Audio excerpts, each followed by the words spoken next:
Saviez-vous que Marty McFly avait déjà été interprété une première fois à l'écran? Que la machine à voyager dans le temps devait être au départ un réfrigérateur et non une DeLorean? Que le patron du studio Universal souhaitait renommer le titre du film? Et que Retour vers le futur connut un tel succès lors de sa projection test qu'il sortit un 4 juillet, jour d'indépendance aux États-Unis? C'est ce que nous allons découvrir dès à présent. Générique.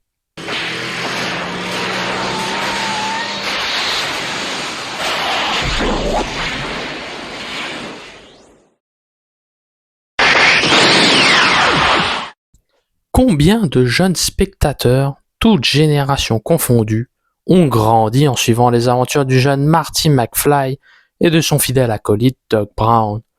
Retour vers le futur propose, en plus d'un voyage à travers le temps, un message sur l'importance de la famille unie et soudée.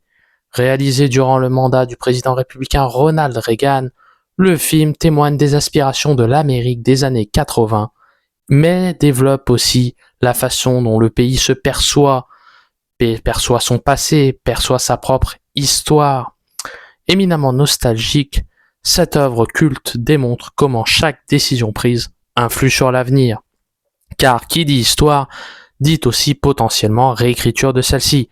Et le réalisateur Robert Zemeckis et son scénariste Bob Gale fantasment une histoire tragicomique des États-Unis.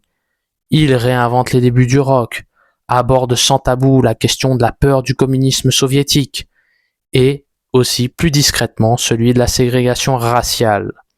Le réalisateur souligne certains travers d'une société à travers des quiproquos et des anachronismes, mais il pose tout de même un tendre regard sur celle-ci. Voici donc le tournage et l'histoire de ce tournage de Retour vers le futur, mais aussi l'analyse d'une séquence que nous allons voir ensemble autour de la découverte de la DeLorean par Marty et Doc.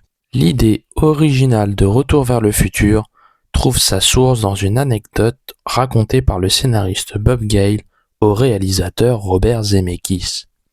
Au début des années 80, Gale découvre dans son sous-sol l'album de fin d'études de son père, alors universitaire au cœur des années 50.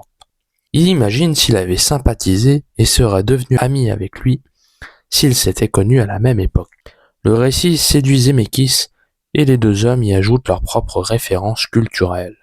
Le réalisateur avoue que sa trame narrative s'inspire du roman de Herbert George Wells intitulé La machine à explorer le temps.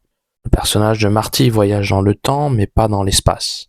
Quant au scénariste Bob Gale, il s'inspire de l'adaptation cinématographique tournée par George Pal en 1961.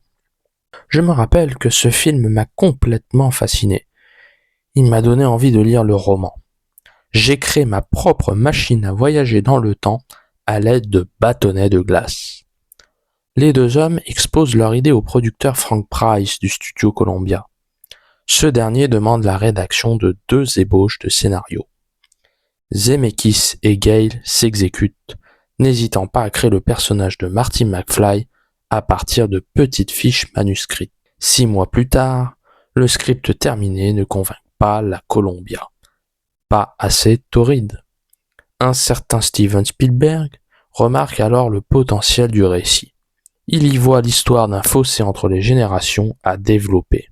Zemeckis et Gale, refroidis par les échecs successifs de La Grosse Magouille en 1980 et de 1941, film de Spielberg dont ils furent les scénaristes, les deux hommes redoutent une nouvelle collaboration avec le réalisateur de E.T.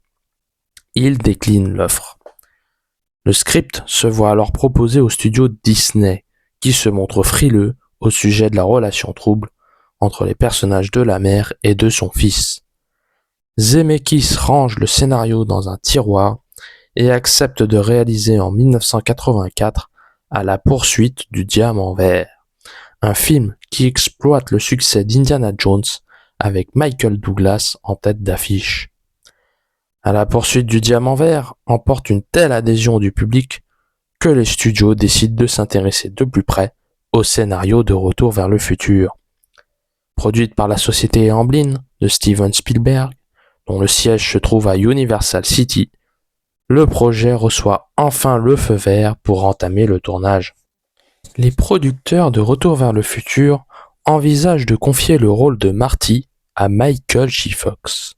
Malheureusement, l'acteur de la série télévisée Family Ties ne peut se rendre disponible. L'équipe technique engage alors le jeune Eric Stoltz. Ce dernier participe à 5 semaines de tournage. Insatisfait de sa performance, Robert Zemeckis prend la lourde décision de le renvoyer. En effet, Stoltz ne parvient pas à retranscrire l'humour du script. Le patron d'Universal accepte que les scènes déjà tournées avec l'ancien comédien soient retournées avec Michael J. Fox dans le rôle principal. Michael J. Fox, à nouveau sollicité, lit le scénario et s'engage à participer en parallèle de la série télé.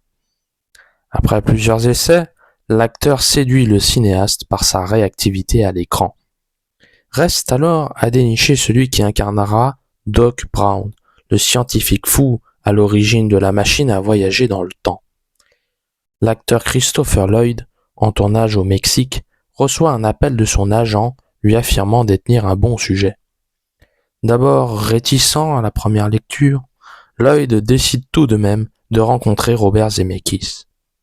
Convaincu par son échange avec le réalisateur, le comédien signe son contrat et s'inspire du chef d'orchestre anglais Leopold Stokowski pour composer son personnage. La fameuse DeLorean a d'ailleurs été conçue selon la personnalité de Doc Brown. Au départ, la machine à voyager dans le temps devait être un réfrigérateur.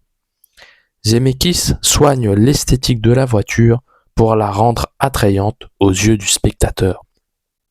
Des objets d'occasion achetés dans des ateliers servent de décor à incorporer sur la DeLorean.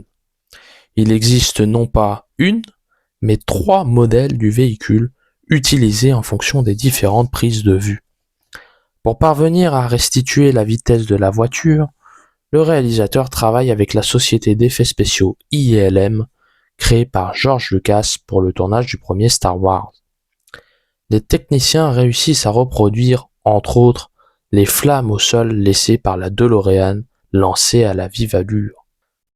Pour Robert Zemeckis, les années 50 représentent la décennie de l'adolescence américaine. L'époque était appropriée pour faire une histoire sur l'adolescence, car c'était la naissance de l'adolescence en quelque sorte. Le directeur de la photographie Dean Cundey emploie des couleurs chaudes pour susciter la nostalgie du spectateur.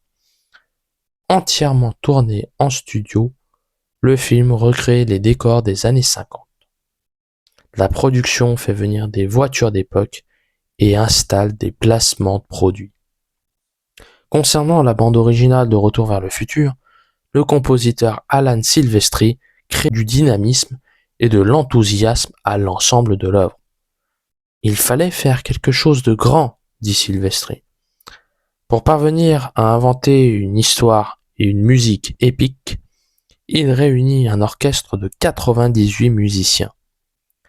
Refusant d'utiliser des sons électroniques, Alan Silvestri livre une musique symphonique traditionnelle avec des thèmes principaux, des sous-thèmes et des thèmes pour chaque personnage.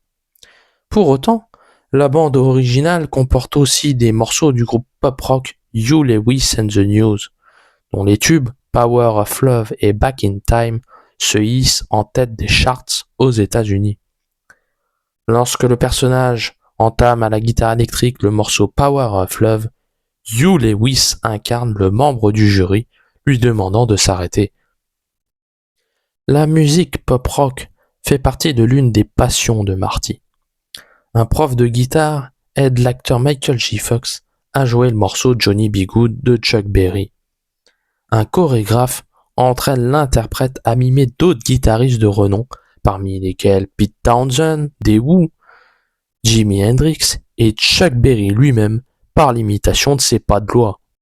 Le titre Retour vers le futur ne plaît pas à Sean Sheinberg, le patron du studio Universal. Il ne comprend pas la cohérence du propos. Sheinberg souhaite renommer le film Spaceman from Pluto, littéralement le cosmonaute venu de Pluton. Spielberg, producteur exécutif, rédige alors une note à l'intention du patron, dans laquelle il salue l'humour de celui-ci. Impensable pour l'équipe de sortir le projet sous un tel titre. Une projection test est organisée dans un cinéma de San José, en Californie, en compagnie d'un public non averti. Au moment de la scène finale, au cours de laquelle la DeLorean s'envole dans les airs sur la musique de You Lewis and the News, le public se lève et saute de joie. Convaincu que Retour vers le futur sera un triomphe en salle, Sid Sheinberg décide de sortir le film le 4 juillet 1985, jour de la fête d'indépendance américaine. Lors de sa première semaine d'exploitation, le film attire entre 10 et 11 millions de spectateurs aux États-Unis dans environ 1000 salles. L'œuvre occupera la première place au box-office US pendant 11 semaines sur 12 et rapportera plus de 380 millions de dollars au studio Universal. En France, Retour vers le futur totalise plus de 3,5 millions d'entrées.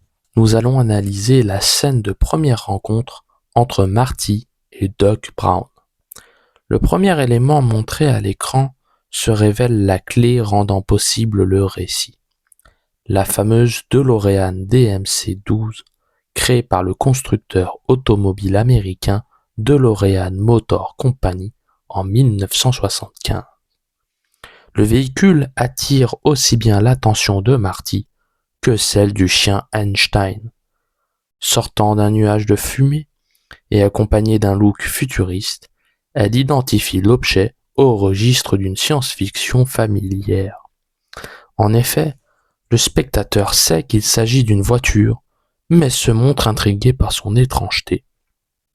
La caméra opère un mouvement circulaire autour de la DeLorean pour accentuer encore sa dimension spectaculaire. Elle semble filmée comme un immense vaisseau spatial. Vient ensuite la portière s'ouvrant à la verticale et Doc sortant lui aussi d'un nuage de fumée. Vu à travers les yeux de Marty, nous nous demandons si cette scène est réelle ou imaginaire. Doc, habillé en tenue de protection contre la radioactivité, apparaît familier, très sociable et à la gestuelle d'un chef d'orchestre, mais aussi étrange. Passionné par sa nouvelle invention, il est persuadé d'entrer dans l'histoire scientifique en réalisant ce qu'aucun homme avant lui n'est parvenu à faire, créer une authentique machine à voyager dans le temps. Des plans insistent ensuite sur l'importance du chronomètre, de la vitesse et des dates. Le temps est une thématique qui obsède Robert Zemeckis dans la plupart de ses œuvres. Le voyage obéit à des lois mathématiques. La DeLorean s'élance au milieu du parking et s'évapore, après une succession de chocs électriques, ne laissant que 2 lignes de feu au sol. L'expérience fonctionne et les caractères des personnages s'affirment via leurs réactions. Marty se montre figé et interloqué dans une posture comique, tandis que Doc s'exprime par une gestuelle outrancière. L'un est ancré dans le réel, l'autre fantasme sur l'immatérialité d'un monde.